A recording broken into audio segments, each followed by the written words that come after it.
Hi friends. तो आज की वीडियो में हम देखेंगे IOL chemical and pharma limited stocks के बारे में हम एनालिसिस करेंगे, क्योंकि इस स्टॉक्स में एक बढ़िया अप ट्रेंड मिलने की संभावना है आने वाले टाइम में।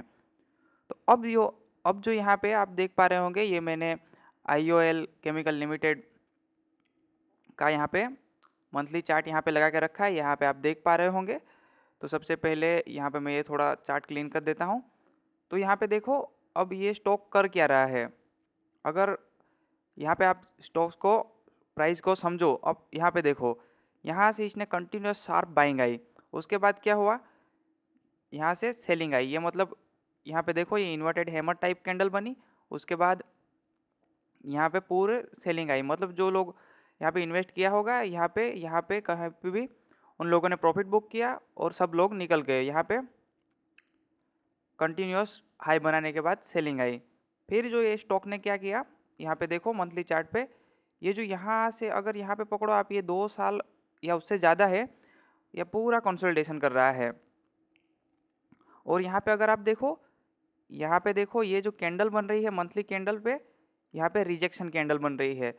लेकिन क्या हो रहा है, बार बार एक ही जगह से रिजेक्शन ले रहा है, यहाँ से एक ही जगह से रिजेक्शन ले रहा है। तो जब भी इसका अगर ब्रेकआउट हुआ तो हमें बड़ा मोमेंट मिलेगा। तो अब अच्छे से समझाने के लिए मैं आपको वीकली चार्ट पे लेके चलता हूँ। वीकली चार्ट पे यहाँ पे बहुत अच्छा पैटर्न बना है। अब अगर यहाँ पे आप देखो इस स्टॉक्स में, ये देखो यहाँ पे, अब यहाँ से हम एक थोड़ा जोन बना लेंगे, जिससे कि हमें एक रजिस्टेंस मिल जाए। अगर यहाँ से इसके लो से हम काउंट करें और ये पकड़ लेते हैं, ये जो हो, ये हो गया हमारा रजिस्टेंस मिल गया।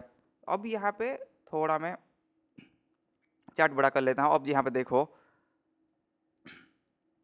यहाँ पे अब देखो, यहाँ से पहले इस जगह से, अब यहाँ पे देखो, ये देखो यहाँ से सेलिंग आ रही थी, यहाँ से कंटिन्यूस सेलिंग आई, फिर इसने ऊपर हाई लगाया, फिर से उसी, मतलब पहले जो यहाँ पे सपोर्ट बना था ये, अब ये रेजिस्टेंस की तरह वर्क किया, फिर से यहाँ से सेलर आए। मतलब हमें क्या पता चल रहा है, इस जगह से सेलर एक्टिव है। तो यहाँ से पहली बार यहाँ से इसने टच किया, फिर सेलर्स यहाँ पे स्ट्रॉन्ग एक्टिव हुए और नीचे लेके गए। फिर ये स्टॉक पूरा कंसोलिडेशन किया, यहाँ से थोड़ा नीचे से फिर से इसने कोशिश की, और फिर से जो ये हाई था इसी के पास आके जाके इसने फिर से इसने हाई लगाया। मतलब यहाँ पे दूसरी बार हमें इसी जगह पे स्टॉक्स ने रेजिस्टेंस के पास यहाँ पे टेस्ट किया। यहाँ पे अगर आप देखो, फिर से यहाँ पे सेलर एक्टिव हुए, ये दूसरी बार हो गया। फिर से यहाँ पे सेलर एक्टिव हुए, सेलर ने फिर से नीचे लाया, फिर से यहाँ से बायर्स ने एक्टिव हुए, बायर्स ने फिर से कोशिश की, और यहाँ पे अब तीसरी बार हो चुका है। तीसरी बार यहाँ पे फिर से इसी रजिस्टेंस के पास, मतलब ये जो रजिस्टेंस मैंने ड्रॉ किया है इसी के पास यहाँ पे जाके टेस्ट किया। और फिर से इस स्टॉक्स में, जैसा कि हर बार यहाँ से सेलर एक्टिव हो रहे हैं, हर बार सेलर एक्टिव हो रहे हैं, यहाँ पे फिर से सेलर एक्टिव हुए। तो हमें क्या पता चलता है, जब इस जोन पे बहुत सारे सेलर्स यहाँ पे इंटरेस्टेड है, मतलब स्टॉक्स को सेल करने के लिए। तो जब भी ये स्टॉक अगर, अब देखो यहाँ पे सेलर्स ने कोशिश की, यहाँ सेलर्स ने कोशिश की, यहाँ पे भी सेलर फिर से आ रहे हैं।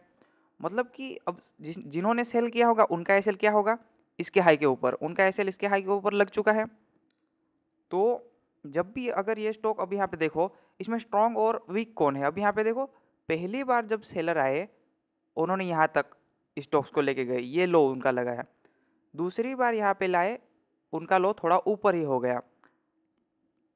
तो हमें क्या पता चलता है, यहाँ पे सेलर वीक है, और बायर देखो, बायर यहाँ पे हर बार, यहाँ पे देखो हर बार इसी रेजिस्टेंस के पास लेके जा रहे हैं। तो यहाँ पे हमें पता चलता है बायर स्ट्रॉन्ग है। तो अब यहाँ पे अगर देखो, जब भी इस हाई का मतलब इस रेजिस्टेंस को ब्रेक करेगा स्टॉक, तो यहाँ पे जो सेल करते हैं बार बार, यहाँ से सेलर जो सेल कर रहे हैं उन लोगों के एसएल हो गए। मतलब इस तरीके कंसोलिडेशन के बाद इसने ब्रेकआउट किया, मतलब यहाँ पे उनके एसएल हो गए। तो उनके एसएल निकल जाएंगे, और जो नए बायर होंगे बहुत सारे लोग अब स्टॉक्स में इंटरेस्टेड होंगे क्योंकि इसने 3 बार रेजिस्टेंस लेवल को टच किया है और ये सबसे अच्छी बात होती है। तो बहुत सारे लोग यहाँ पे इंटरेस्टेड होंगे। तो वो लोग आएँगे, यहाँ पे नए बायर आएँगे, सेलर्स के एसएल कटेंगे, तो यहाँ से एक बढ़िया फास्ट मूवमेंट हमें मिलेगी। तो यहाँ पे इस तरीके से ट्रेड प्लान हो सकता है। अब यहाँ पे मैं आपको मंथली चार्ट पे लेके चलता हूँ। अब यहाँ पे मंथली चार्ट पे देखो आप। यहाँ पे देखो ये जो हमने वीकली वीकली का एनालिसिस कर लिया। अब इसका टारगेट हम क्या रखेंगे? अगर इस स्टॉक में एंट्री हुई, हम टारगेट क्या रखेंगे? मतलब यहाँ से जो पहला टारगेट होगा वो हमारा होगा ये जो इसका ऑल टाइम हाई है, यही पहला हमारा टारगेट रहेगा।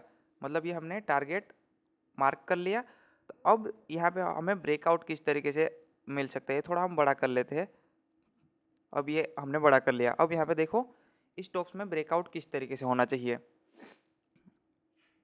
इससे पहले यहाँ पे एक चीज़ नोटिस करो, यहाँ पे देखो कंटिन्यूस 1 2 3 और 4 ये ग्रीन कैंडल बनाते ही ऊपर जा रहा है। तो सबसे अच्छी बात यहाँ पे होगी, यहाँ पे देखो, यहाँ पे थोड़े कैंडल होल्ड करे, मतलब यहाँ पे 1-2 मंथ या थोड़ा होल्ड करे, उसके बाद ब्रेकआउट दे, तो यहाँ पे एक अच्छी कंडीशन मिल सकती है। और जो हम यहाँ पे अगर रिस्क रिवॉर्ड की बात करें, वो भी हमारा बहुत अच्छा होगा, क्योंकि यहाँ पे आप देखो, अब देखो इसके हाई के ऊपर हम बाई करेंगे। जो भी मंथली कैंडल इसका ब्रेकआउट देंगी, हम उसके हाई मार्क करके उसके लो को ऐसे लगा लेंगे। तो यहाँ पे 1:4 के ऊपर तो बैठ ही रहा है, मतलब थोड़ा इस तरीके से अगर ब्रेकआउट दिया तो 1:5 के ऊपर भी हमें टारगेट मिल सकता है। उससे पहले मैं आपको एक यहाँ पे एग्जाम्पल दिखाना चाहूँगा। तो यहाँ पे मैं एग्जाम्पल ये आपको हेरिटेज फूड का, मैंने ये दोनों चार्ट लगा के रखे हैं। यहाँ पे आप देख पा रहे होंगे, ये दोनों चार्ट यहाँ पे लगा के रखे, एक ये है एक ये। यहाँ पे भी आप देखो, यहाँ पे एक ये मंथली चार्ट है इसका भी। तो यहाँ पे देखो ये 3 बार इसने टेस्ट किया, बार बार आके इसी रेजिस्टेंस को टेस्ट कर रहा था। यहाँ पे देखो नीचे से बार बार आता है, टेस्ट करता है, फिर यहाँ पे देखो 1 2 3 4 यहाँ पे होल्ड किया, फिर इस कैंडल ने ब्रेकआउट किया, तो इस कैंडल का लो और यहाँ पे एंट्री, और फर्स्ट टारगेट हमारा ये, और इसने तो बहुत ज़्यादा दे दिया था। लेकिन ये सेम कंडीशन अब इस स्टॉक्स में भी बन रही है। तो मैं जो आपको बता रहा था कि यहाँ पे होल्ड करने के बाद ब्रेकआउट डे, मतलब यहाँ पे 4 मंथ होल्ड किया है, लेकिन यहाँ पे शायद 1 मंथ भी होल्ड करके ब्रेकआउट डे, या कंटिन्यूएशन में ब्रेकआउट डे, तो ये भी कंडीशन बन सकती है। मतलब यहाँ पे एक मैंने आपको एग्जांपल दे दिया कि इसी तरीके से स्टॉक्स में ब्रेकआउट हो सकता है। और अगर इसी मंथ इसने ब्रेकआउट दे दिया, तो हम किस तरीके से यहाँ पे प्लान कर सकते हैं। अब यहाँ पे देखो इसी मंथ अगर ब्रेकआउट दे दिया स्टॉक्स ने, तो हम वीकली चार्ट को फॉलो करेंगे। अब अगर वीकली चार्ट का लगा हुआ है, तो यहाँ पे देखो ये मैं निकाल देता हूँ, और यहाँ पे देखो बार बार इसी जोन से रिजेक्शन ले रहा है। तो वीकली चार्ट पे अगर जो भी इसका स्विंग लगाएगा और उसी के साथ अगर ब्रेकआउट दिया, तो इसके लो के नीचे हम ऐसे लगाएंगे और यहाँ पे एंट्री बनाएंगे, और जो हमारा टारगेट होगा पहला, ये टारगेट होगा। इस तरीके से स्टॉक्स में आप प्लान कर सकते हो। और यहाँ पे देखिए इसके हायर हाई थोड़ा, यहाँ पे देखो इसके हायर हाई शिफ्ट होते जा रहे हैं। तो इस तरीके से ये स्टॉक ब्रेकआउट दे सकता है आने वाले टाइम में। तो आप इस स्टॉक्स को वॉच कर सकते हो और अपने एनालिसिस के साथ इसमें ट्रेड प्लान करना। वीडियो अच्छी लगी हो तो चैनल के साथ प्लीज़ जुड़े रहना।